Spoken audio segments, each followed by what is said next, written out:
আমরা বাংলাদেশের মানুষ, আমরা আমেরিকার সাথ দেখতে চাই না, আমরা ভারতের সাথ দেখতে চাই না, আমরা ইসলামের সাথ দেখতে চাই। বাউফলের মাটি ইসলামের ঘাঁটি, হাত থেকে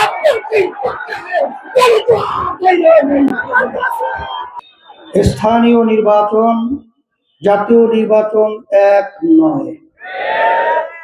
স্থানীয় নির্বাচনে মানুষ চিন্তা করে যে কয়জন প্রার্থী দাঁড় হয়েছে, এর ভিতরে কার মাধ্যমে আমরা এলাকা উন্নয়নের ব্যাপারে ভালো আমরা দেখতে পাবো, তাকেই কিন্তু নির্বাচিত করে বা তাকে ভোট দেয়। কিন্তু জাতীয় নির্বাচন, এরা হলো পার্লামেন্টের মেম্বার, এরা সংসদে যাবে, আইন পাস করবে, সেই আইন অনুযায়ী দেশ চলবে। এখন বাংলাদেশে 2026 12ই ফেব্রুয়ারি যে নির্বাচন হবে, সেই নির্বাচনে বাংলাদেশের মানুষের ভাগ্যের প্রতিফলন ঘটবে, যে কারা দেশে সরকার গঠন করবে আর কোন নিয়ম আইন অনুযায়ী দেশ চালাবে। আজকে বাংলাদেশে উল্লেখযোগ্য বিশেষ করে বিএনপির সাথে জোটবদ্ধ যারা রয়েছে এবং জামাত নেতৃত্বের সাথে যারা নাকি জোটবদ্ধ হয়েছে, বিএনপি তারাও কিন্তু ইসলাম অনুযায়ী রাষ্ট্র চালাবে, এটা কিন্তু বিএনপি বলে নাই। জামাত কিন্তু তারাও বলে নাই যে আমরা ইসলাম অনুযায়ী দেশ চালাবো। তারা পরিষ্কার বলেছে প্রচলিত ধারা নিয়ম আইন অনুযায়ী আমরা দেশ চালাবো। আর একটা দল জাতীয় নির্বাচন করছে, ইসলামী আন্দোলন বাংলাদেশ, আমাদের প্রতীক হলো হাত পাখা। আমরা বলেছি আল্লাহ যদি আমাদেরকে কবুল করেন, বিজয় দান করেন, আমরা ইসলাম অনুযায়ী রাষ্ট্র চালাবো। এখন কথা হলো, যারা প্রতিদ্বন্দ্বিতা করছে তাদের ভিতরে অনেকে ব্যক্তি ভালো থাকতে পারে, কথা ঠিক না?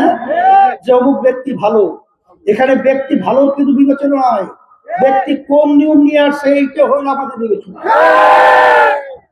শফিকুর রহমান সে দাঁড়িপাল্লা নিয়ে নির্বাচন করতেছে, সে কিন্তু তার নেতা সহ তাদের সিদ্ধান্ত হলো তারা ইসলাম অনুযায়ী রাষ্ট্র চালাবে না। বিএনপির আমাদের শহীদুল আলম সাহেব, সে বিএনপির পক্ষ থেকে নির্বাচন করছে, সেও কিন্তু বলে নাই আমরা ইসলাম অনুযায়ী রাষ্ট্র চালাবো। আর আমাদের আব্দুল মালেক আনোয়ারি, সেও হাত পাখা প্রতীক নিয়ে নির্বাচন করছে, সে কিন্তু পরিষ্কার বলেছে আমরা যদি আল্লাহ ক্ষমতায় দেয় ইসলাম অনুযায়ী রাষ্ট্র চালাবো।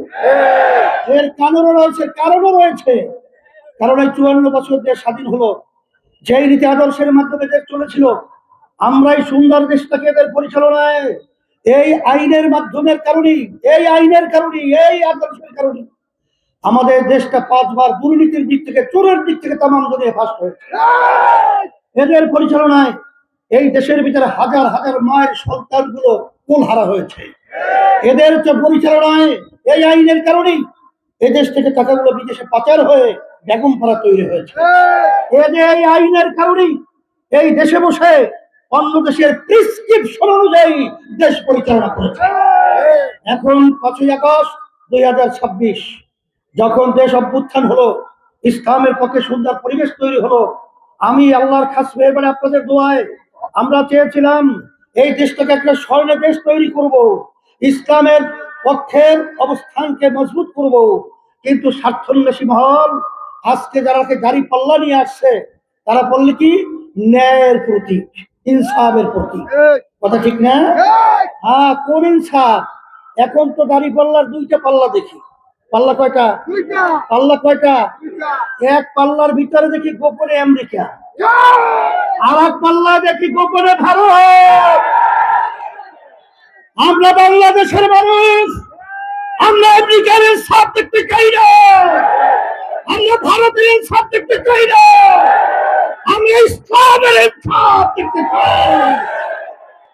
এই জন্য আমার পরিষ্কার আমার বাচ্চাদেরকে বলবো, আমি ছাত্র বয়স থেকে আমি বাউফলে আসি, আমি বাউফলে বিভিন্ন আন্দোলনে ঘুরেছি। এই বাউফলের মাটি ইসলামের পক্ষের ঘাঁটি। আমাদেরকে ধোঁকা দিয়ে বোকা বানাবে আর ইসলামকে জবাই করবে, এটা হতে পারে না, এটা হতে দেওয়া যায় না। এই জন্য আজকে আমি এখানে আসার পরে আপনাদের স্বতঃস্ফূর্ত এই রৌদ্রের ভিতরে আপনারা উপস্থিতির মাধ্যমে আমার মন খুশিতে ভরে গেছে। বাউফলের মাটি ইসলামের ঘাঁটি হাত থেকে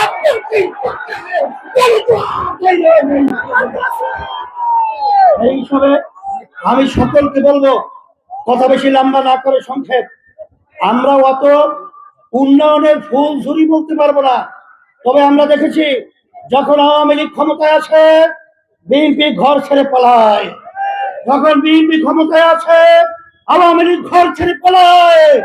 ইসলামী আন্দোলন যদি ক্ষমতায় আছে কোন নিরাপরাধ মানুষ তাদের ঘর ছেড়ে পালাতে হবে না।